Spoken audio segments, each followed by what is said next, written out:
2 games in sort of quick succession.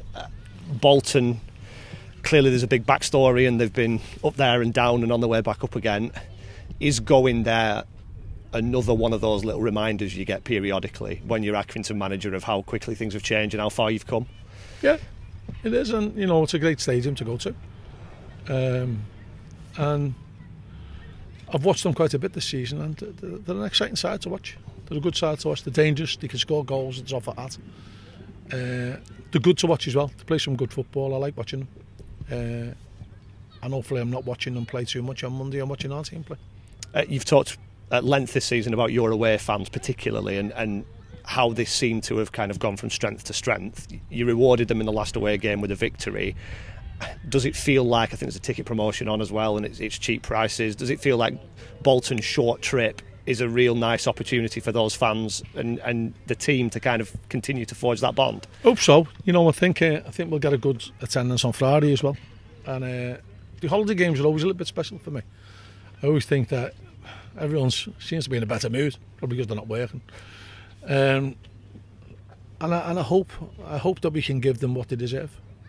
Because them travelling fans, they've had to put up with a lot this season, and so it was lovely to be able to go and celebrate them at the end of the game on Saturday. And of course there's a couple of players you know in Bolton's ranks that were here this season. James Trafford, was he a little bit a victim of circumstances in the sense that when you've got a goalkeeper like Savin who's come through your ranks, you want him to play and you can't pick 2 goalkeepers at the same time? Oh, I mean, James did really well, and I really like James. I think he's a good goalkeeper. I think he's going to have a great future. He had a little bit of a dip, and when he had the dip, we put Toby in, and Toby was outstanding. So, from that point of view, he probably wants to play first team football. He had the opportunity to do it with Bolton, which is good. So, I hope he goes on and does really well. I hope he doesn't do really well on Monday, but I hope he goes on and has a good career.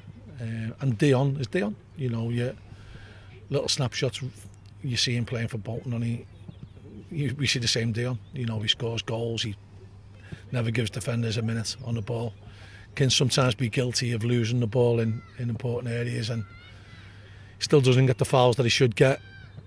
And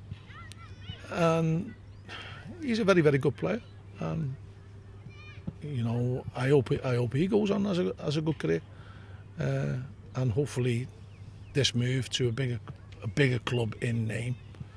I wouldn't say bigger club in whatever, you know, they're still in our league, but they're a big club in our name, and they can spend a lot of money, so they should be challenging next year, and he might get his wish to go and play in the Championship with them. Was it ultimately the best outcome, although it wasn't perhaps? The best outcome was that he got transferred because we got money for him, and you know, the issue, I had no issue with Dion apart from the fact that, you know, we've been negotiating for 2 years on a contract. He was obviously trying to see it out, and I wasn't prepared for that to happen. And I had to take steps to stop that happening, and it did stop it happening. So from that point, everyone was over there. He got his move, and we got money for it.